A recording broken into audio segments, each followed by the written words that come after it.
Videos देखने के लिए सब्सक्राइब करें जनसत्ता.com, बेल आइकन दबाकर पाएं लेटेस्ट नोटिफिकेशंस।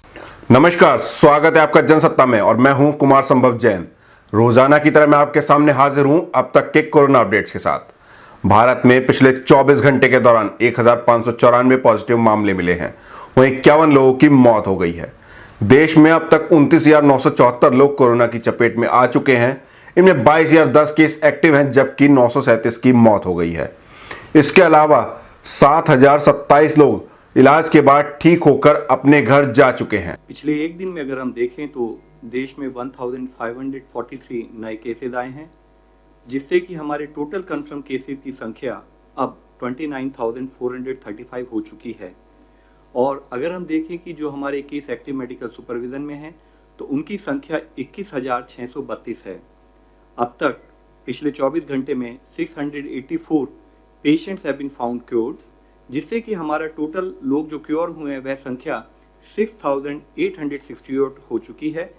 इससे हमारा रिकवरी रेट करीब 23.3% इस टाइम में समय हो गया है, जो कि एक बहुत ही प्रोग्रेसिव इंक्रीज है। मैं आप लोगों की दृष्टि में लाना चाहूँगा। आज देश में 17 ऐसे जिले हैं जहां पर पहले केस आए थे, लेकिन पिछले 28 दिनों से कोई नया केस रिपोर्ट नहीं हुआ है। इन जिलों में एक जिले की बढ़ोतरी हुई है, जैसे कि कल बताया था हमने आपको, और एक जिला ड्रॉप हुआ है, यानी कि 2 जिले ऐड हुए हैं और एक जिला ड्रॉप हुआ है।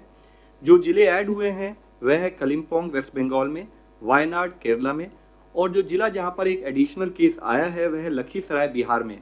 इसका सीधा तात्पर्य यही है कि हमें कांस्टेंट विजिल मेंटेन रखने की आवश्यकता है। किसी भी जिले में, किसी भी स्टेट में जब हम कार्य करें तो वहां पर किसी भी तरह की रिलैक्सेशन ना हो।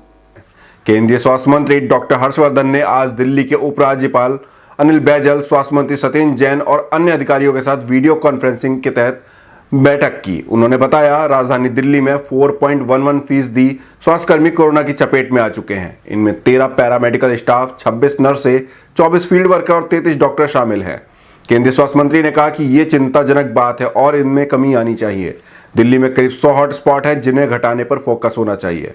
डॉक्टर हर्षवर्धन ने कहा कि हम मई तक RT-PCR और एंटीबॉडी टेस्ट किट भारत में ही तैयार करेंगे। इसकी तैयारियां हो चुकी हैं और जल्द ही उत्पादन शुरू हो जाएगा।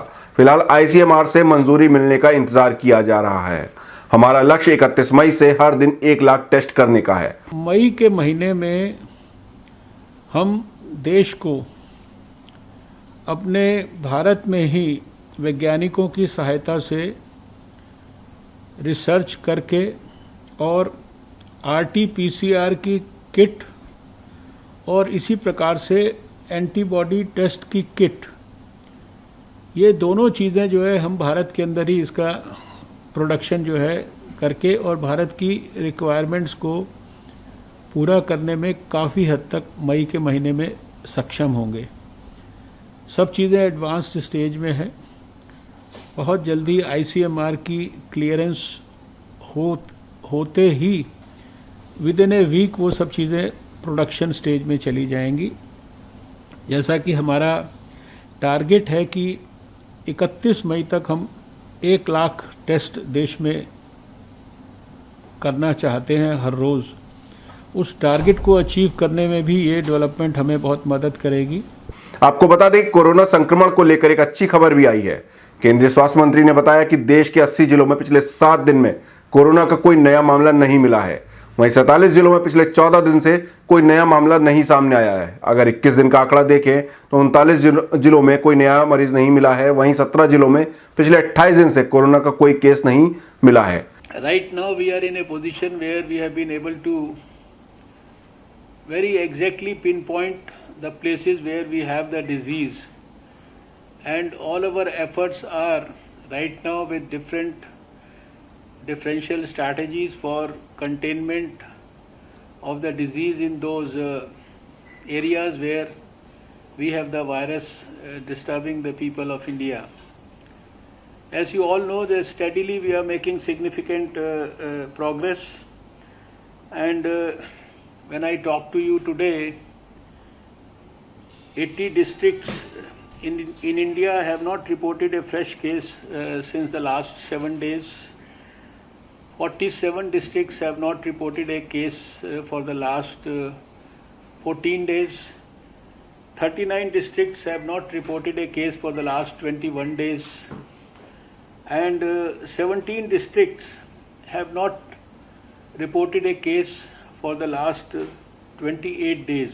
अगर हम राज्यों की बात करें तो महाराष्ट्र में 8,590, गुजरात में 3,548, दिल्ली में 3,108, राजस्थान में 2,335, मध्य प्रदेश में 2,165, तमिलनाडु में 1,997, उत्तर प्रदेश में 1,986, आंध्र प्रदेश में 1,259, तेलंगाना में 1,003, पश्चिम बंगाल में 697, जम्मू कश्मीर में 546, कर्नाटक में 520, केरल में 482, पंजाब में 330, हरियाणा में 304, बिहार में 359 और ओडिशा में 111 मरीज हैं। इसके अलावा उत्तराखंड में 51, हिमाचल प्रदेश में 40, असम और छत्तीसगढ़ में 37, चंडीगढ़ में 45, अंडमान निकोबार में 33, लद्दाख में 20, मेघालय में 12, पुडुचेरी में 8 लोग कोरोना पॉजिटिव हैं। देश की राजधानी नई दिल्ली में मंगलवार को नीति आयोग का एक अफसर कोरोना से संक्रमित पाया गया। इसके चलते 2 दिन के लिए नीति आयोग की इमारत सील रहेगी।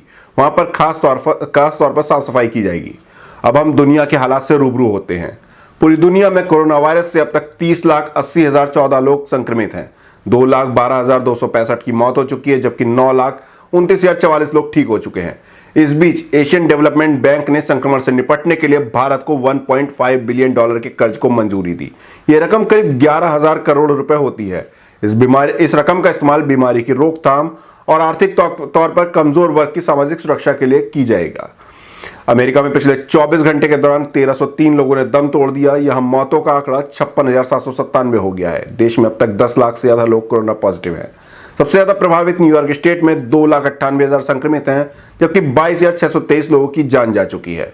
न्यूयॉर्क टाइम्स के मुताबिक दक्षिण अमेरिकी देश अर्जेंटीना ने सभी कमर्शियल फ्लाइट्स के टिकटों पर की बिक्री पर सितंबर तक प्रतिबंध लगा दिया है। बता दें कि अर्जेंटीना की सीमा 15 मार्च से ही बंद है। यहां आने जाने वाली सभी उड़ानों पर रोक लगी हुई है।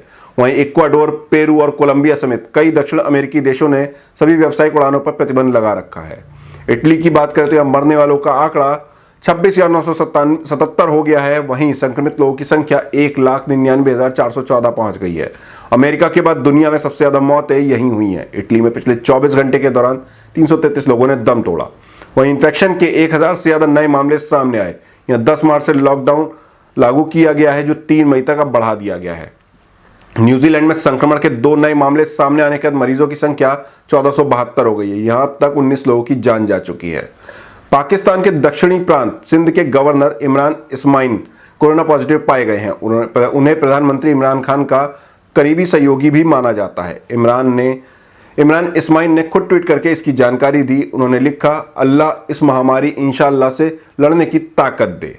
बता दें कि सिंध में अब तक संक्रमण के 4,956 मामले मिले हैं। फ्रांस में मरने वालों की संख्या 23,293 हो गई है। पिछले 24 घंटे में यहां 437 लोगों की मौत हुई और संक्रमण के 3,764 नए मामले सामने आए। यहां अब तक 1,62,220 लोग संक्रमित हो चुके हैं। वहीं 45,000 से ज्यादा मरीज ठीक भी हो चुके हैं। इजराइल में पिछले 24 घंटे के दौरान संक्रमण के 112 नए मामले सामने आए हैं। वहीं मरीजों की संख्या 15,555 हो गई है। देश में अब तक 204 लोगों की मौत हो चुकी है। तुर्की में 1,12,261 लोग संक्रमित हो चुके हैं। यहां करीब 2,900 लोगों की मौत हो चुकी है।